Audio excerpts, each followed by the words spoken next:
Hey there everyone, I'm back again with another video. This is the video for my AFK Chieftain, or I say mine. This was inspired by another content creator. The link will be down below to their videos because they have a number of different build setups for this particular video, so you'll be able to find whichever one you want, whichever one suits your budget, and you'll be able to basically work off of what they have done here. I, however, have been playing this build for like a week now, and I've set it up and I've got it all done, and in the background you can see footage of me doing my T16 60% Delirium Jungle Valley map. This Jungle Valley map we have Ultimatum and Ritual. They didn't particularly seem to they're not really synchronous, but they also don't oppose each other. They don't, like, you know, one's not going to make the other not work, and they both operate around the whole AFK premise. So I tried to do League mechanics in which I don't actually have to look at the screen, and that is what those two are two of the ones I do. And in the other clip that's also in this video, you will see me doing what is it, round 10 to 15 of a simulacrum, the only interesting rounds in my opinion. And we do pretty much, well, it's easy. The character's an absolute beast of survivability, and it's not even complete. Like, I'm still missing endurance charges, so that's the thing. So where to start? Let's start right at the beginning. Hopefully people know how Righteous Fire Chieftain kind of operates, right? Or what Righteous Fire is, the kind of vibe you get from a Righteous Fire Chieftain. If not, please do check my other videos. I did put a video out about Righteous Fire Chieftain, or anywhere on the internet, or go and find Pox, because Pox does RF Chieftain way better than pretty much anyone else. All I can do is kind of really give my shadow of a opinion as to how I feel about it and what I do, because that man's has pretty much gone all over that, and there's not very little to add. Right, so how does this version in particular work? Because this is the AFK RF Chieftain.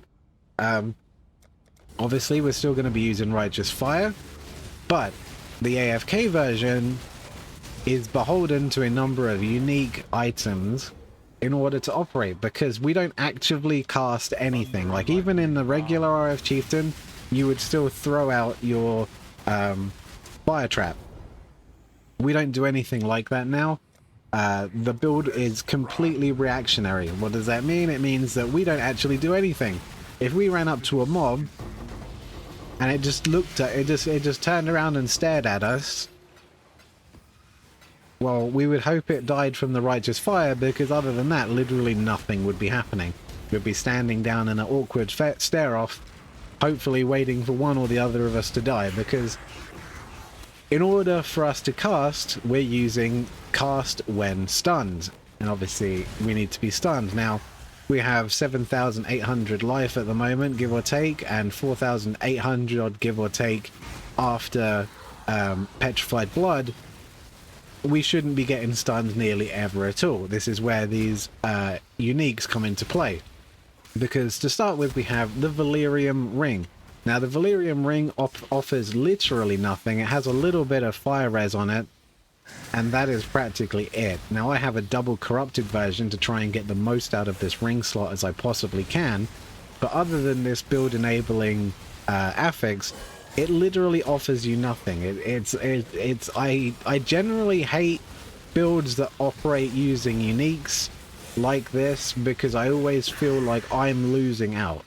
Rather than having 120 life, like 5 to 10% or 14% recoup, or something like that, and 35 chaos res, and, you know, minus to casting values or all this other stuff, you don't get that. You don't have it. We have a little bit of fire res, and there's one line which makes this entire build possible. So take with that how you want. That is the sacrifice of builds like this. And obviously you could say, but Nimbus is like the best ring in the game, and it's pretty much the same. There's a big difference between what Nimbus gives you and what this ring gives you. I'm not saying it's bad, it just feels bad, whereas Nimbus kind of feels good. But even Nimbus I still... Anyway, we're getting distracted. So the Valerium Ring, why do we use it? It says energy shield determines your stun threshold. We have literally no stun threshold, so rather than trying to get stunned with a HP pool of like 8,000, we're going to now have an essentially a HP pool of 197 because it's using our energy shield instead, which means a light fart in the wind will stun us, which is exactly what we want. But obviously, we don't want to get stunned for literally no reason, and, you know, obviously we're going to be casting cast when stunned, but that still doesn't exactly validate being stunned constantly. There are better ways to go about it if that's what we wanted to do. So this is where our second unique comes in, and it is the second mandatory unique, and that is Blood Notch. Blood Notch is basically a massive recoup source. Essentially, what Blood Notch does for us is essentially what Blood Notch does for us is 58% of damage taken from stunning hits is recovered as life. This means 58% of damage we take from hits that stun us, and we are incredibly easy to stun, will be recovered as life. That's amazing. Considering pretty much everything is going to stun us, we're going to be getting pretty much healed constantly. So, you know, that's a big win. But obviously, even with that, being stunned doesn't feel good. Which this brings in our second mandatory unique, Jewel, and our third mandatory unique in general, which is the Immutable Force Crimson Jewel. Now, I'm sure people have heard of this combination before, the Immutable Force and the Blood Notch. It is as you would expect. This basically recovers our block, which means that we are being stunned for literally no time at all. It's almost insignificant. You'll feel it like a little stutter, but then you'll be immediately like recovered. So we're not being stun locked down despite being stunned by literally everything that touches us, right?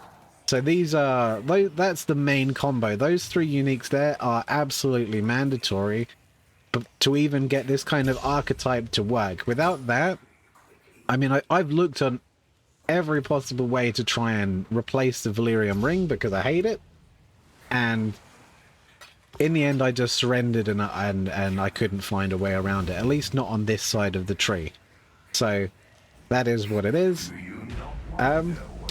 After those, I put this in as kind of the mandatory, but it probably isn't necessarily mandatory. I haven't tried taking it off and not using it, and that's the Defiance of Destiny, which is obviously, it's more recoup, right? This fills the gap. We're already getting the 58% healing from attacks that stun us. This is going to basically gain 24% of missing unreserved life when we take damage. Right? That is what that says? Yeah. Gain 24% of missing... Oh, sorry. It says it a little bit differently. It says gain 24% of missing unreserved life before being hit by an enemy. Which basically means it gives you a preemptive buffer to the next hit that comes in. But the damage that we take will still be included on the Immutable Force and Blood Notch combination. So basically, it's like preemptive recoup, in a way. Sort of. It's more HP. So that is another one that I haven't played without, and I think if you took this off, it would feel kind of bad because it helps plug the gap, because obviously we're only healing 58% of the damage dealt to us, which means that there's at least another 42% floating damage. Now this helps mitigate that along with our other defensive layers, so I find this as kind of mandatory. And unlike the Valerium Ring, it actually gives you some decent stuff. It gives you a decent amount of max life, a decent amount of all of your resistances, up to like 40% on each of them, which is great.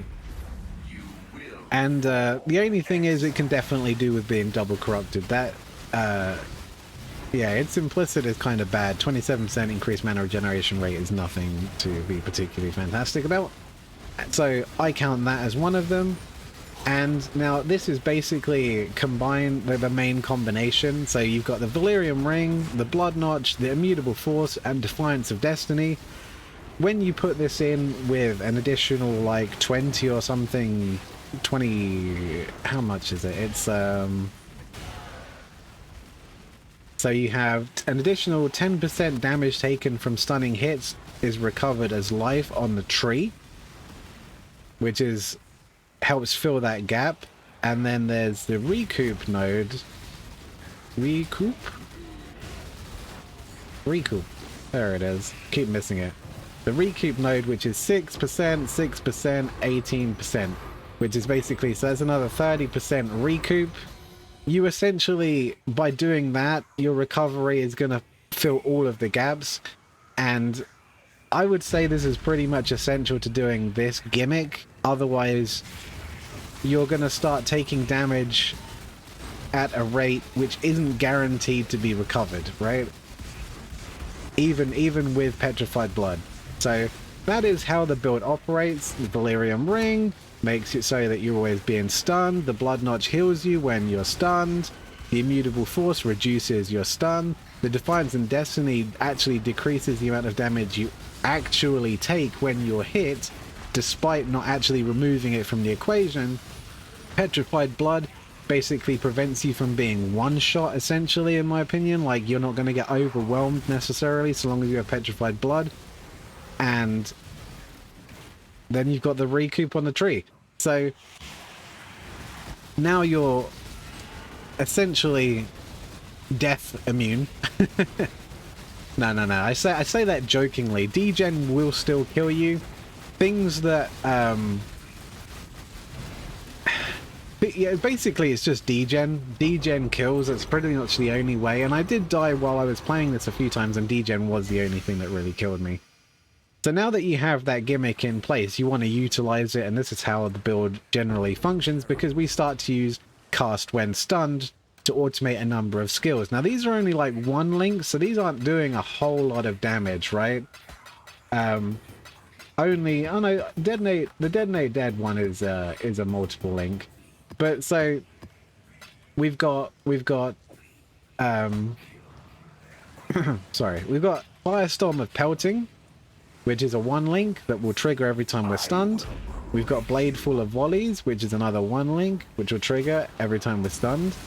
And then we also have an automated Frost Bomb, which will happen every time we're stunned. And, you know, these combinations basically to inflict mass ignite on everything that's nearby is the goal. And hopefully that if anything is killed, it explodes using the Chieftain Explosion and inflicts an even bigger ignite. And then on top of that, we then have our cast when stunned punishment, which because of a node on the tree called Defiled Forces, means that we constantly replenish our ignite. So the goal is to get one big ignite on the monster and then continue replenishing it indefinitely, which is like, you know, generally how this works. You'll get any boss in the game. If you can get that ignite from an explosion, it deals 500% of its max life as fire damage. If you can get that to ignite, you'll absolutely melt any boss, and you'll see that happening in the video if you're watching that there.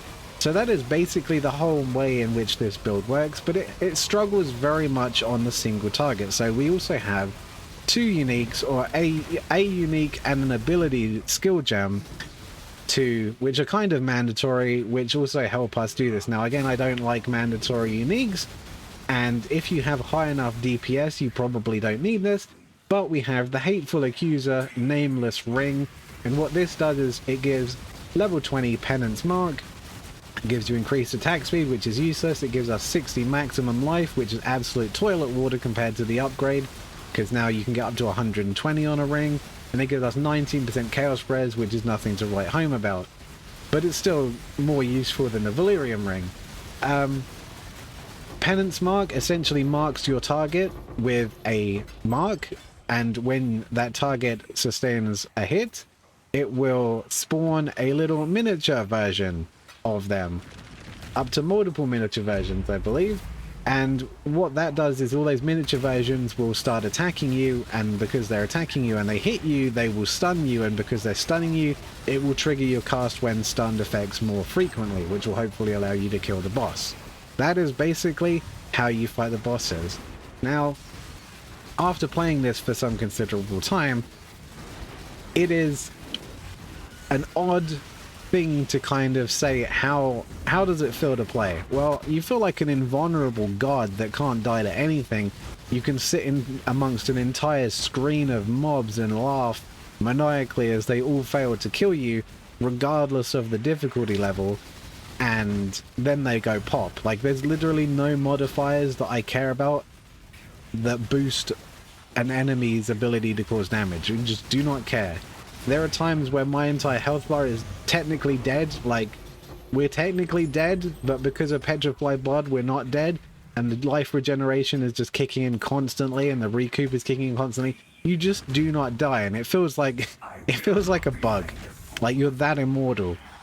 But then on the other side, because we're not a proactive build, we only really deal damage if stuff walks up to us, or we walk up to it, and it hits us. So, at the same time as being an invulnerable god, you're incredibly sluggish.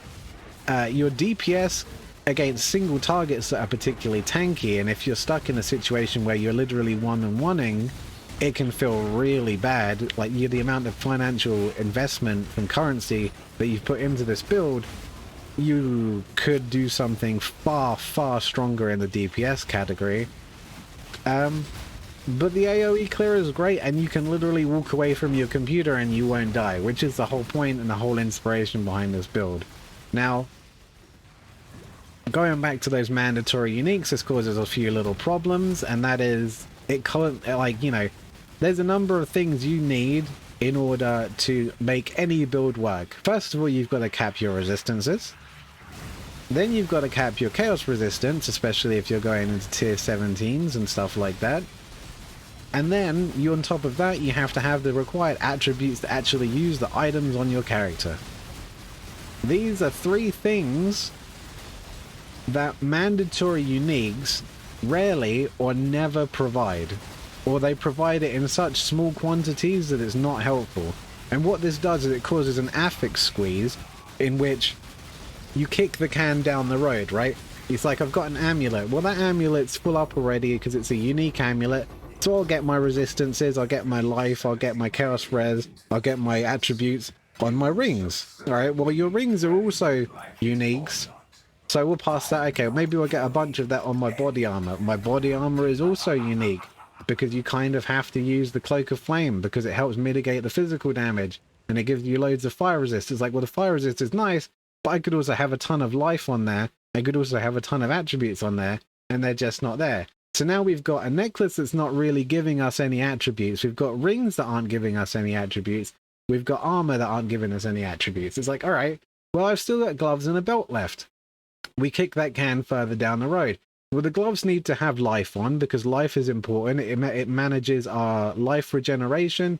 It manages our maximum life, which in turn attributes to our recoup, and it attributes to Righteous Fire's damage. So we've got to have life on our gear. All right, so we've got life on our gloves. Well, we need Chaos Res because we want a Chaos Res cap, and we need Fire Res because we want to cap our resistances. Okay. Well, we're also using Righteous Fire, and basic regeneration without any kind of vitality or anything like that isn't enough to keep us going, which means we also need to get increased life regeneration rate wherever we can get it. We can get that on our gloves and our boots, and if we don't have that, we'll actually probably end up killing ourselves due to the fact that RF is going to just tick away all of our health. That's problematic, so we'll get that on our gloves. Suddenly we don't have room anymore to get attributes. So we can't get attributes on our gloves. Okay. Well, the boots are the exact same. We still need that Chaos Res because there's none of it on our amulets or rings or chest piece. We still need that Fire Res again because that's in very short supply. Only 50% of our Fire Res attributes to all of our other resistances. So we need to get Fire Res everywhere we can get it to make sure that we're res capped. We still need to get that life, and we still need that increased life regeneration rate. The more we have of that, the better. Okay, well now we have a slight problem. We've used all of the suffixes on all of our gear, alongside the mandatory uniques. The only slot left to get attributes is the belt. And they actually took away, I think they took away that, or I always never actually even noticed. You can't just craft plus 30 dexterity or 35 dexterity on a belt like you can the same way that you can gear. So that now becomes slightly complicated, because the only good way to get decent is to craft dexterity and something else, which will only go up to 25, or you get the Aisling, which is quite expensive, to get 30 and 33. And this is the only slot left you've got to get it. But wait, there's more. We still need life on our belt. We still want life percentage on our belt. We still want chaos resistance on our belt. And somehow we've got to try and fit an Aisling Slam in there as well without spending a mirror. I exaggerate there, it's not quite worth a mirror, but it's still a real pain in the backside. To craft yourself, you would have to essentially get the maximum life and the life percentage, and then you have to, prefixes cannot be changed, reforge chaos, because, you know, so long as your prefixes are full, the only thing that it can roll is chaos resistance. So then you hopefully get a T1 chaos resistance roll, and then basically prefixes cannot be changed again, and then you Aisling Slam and hope it takes a 50-50 and takes the craft off, and then you get your attributes. So that's quite expensive, and it can fail. Kind of annoying. It's the only slot you've got. Other than that, you're going to have to get cluster jewels with it on, you're going to have to get jewel sockets with it on. Even my searching eye, which I use for corrupted blood cannot be infected, has attributes on. Because we have passed the can so far down the road that we're literally pulling at ends to try and make sure that all attributes are in order. So, you know, the gear's good. It's not that hard to do. You can craft all of it yourself. It's just slightly problematic in that department. And, you know, it is what it is. When you're doing these end game builds, the gear becomes incredibly tight because you make it tight so that you can maximize the most out of what it is you're trying to do. So there's nothing untoward there. It's not exceptionally difficult. It's just something to be aware of. Obviously, if you go into the lower, cheaper alternative versions of this, it will operate in the same way, but it won't have quite the same output, right? You can still get the same thing. Obviously, like there's a shield that has +5 max fire res, which means that you're not so restricted on your gems. Like, for example, you need to have there's a lot of jewels on this, and you need to have 2% max fire res on pretty much all of them. There's like 6 of them or 7 of them that you need to have that, especially if you don't have it on your shield as well. You need to get those. That immediately raises the price by like 4 divines. You want again your increased max life, and you want again fire dot multiplier, because that's your main source of damage. And then it's like, okay, that's already 5 to 10 divines per jewel. Kind of expensive. You're not going to get any attributes on there. And the only way to make the build stronger, because it relies so heavily on jewels, is then to take it to the next step and get burning damage on there as well. In which case you're looking at multiple tens of divines per jewel. So, you know, that is something that you will not have to worry about on the cheaper version. You'll have more room to not have to have that max fire res on the jewels on the cheaper version, because the shield actually compensates you for that. So it has its bonuses and stuff, but your damage will generally be... Actually, no, the damage will probably be a little bit higher, easier, because you can have burning damage, dot multi, and life on your jewels, and they only cost about 1 divine. So it does scale fairly well. It's just in the higher version it gets really tight, and you just have to kind of be aware of that. Now, how would I make this better? There's some guaranteed ways to make this better. Essentially, you get burning damage on your jewels, like I just said, which makes them incredibly expensive. You get the forbidden jewels, which give endurance charges. You take the node from Juggernaut, which allows you to get endurance charges when you're hit. That is an improvement. And the last but not least is the Mage Blood. You can offset a lot of your resistances and everything else onto the Mage Blood. Mage Blood is... I don't like using a Mage Blood. I've used it before, and it became the build. Like, the build is the Mage Blood. It solves all of your problems for you, so it's kind of brain dead. And theoretically, I think I could go in and maybe increase the efficiency of this tree. This tree isn't necessarily... It's not mine. I've dabbled a little bit with some of the jewels. Obviously, you can't expect to have something exactly the same with someone else unless you have mirrors. Well, I say mirrors because, you know, that's the only way you're going to duplicate a lot of stuff. Yeah, like the dependency this build has on cluster jewels for so much, I think that could possibly be offset. But I'm probably not going to go into that because I am reaching my limit of RF content for the league. Anyhow, was it good? Is it good? Yes.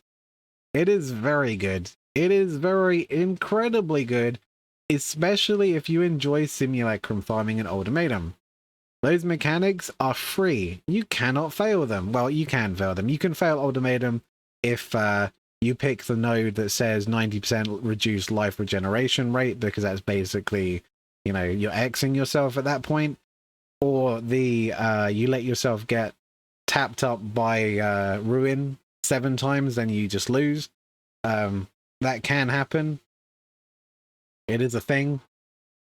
But generally, simulacrum, so long as you use your penance brand and Vow Breach properly, you shouldn't get stuck fighting any of the bosses. That happened to me early when I didn't have Vow Breach, got stuck. But once you have that, you know, you have no problems fighting Kosis and his shield. It's kind of hard to mount an argument against something that's pretty much perceived as being invulnerable.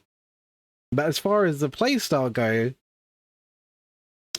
was it any good? Generally, for me, I didn't necessarily like it. I loved the ultimatum, and I loved the simulacrum because you get to sit there, watch your guys surrounded by enemies, just blasting everything.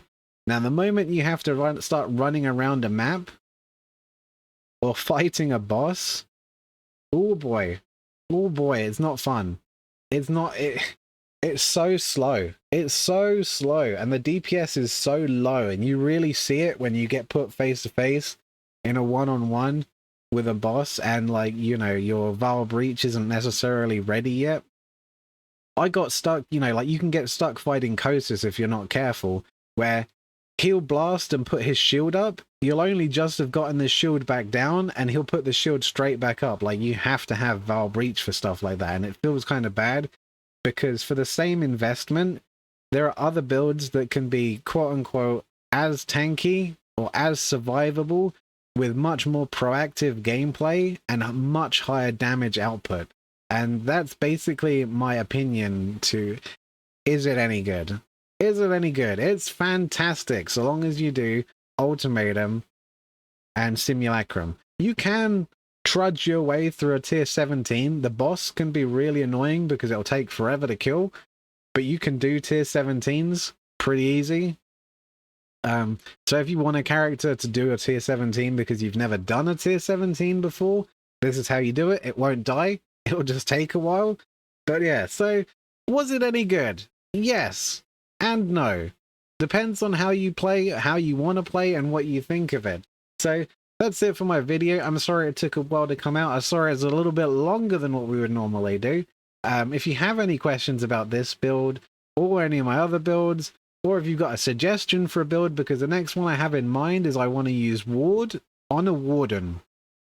That's what I want to do. A Ward, we're going to put the Ward in Warden. That's my goal. But yeah, thank you for watching. Hopefully you found this informative if you were on the fence about doing your own AFK chieftain, or you wanted to know what things to be aware of, or, you know, so on and so forth.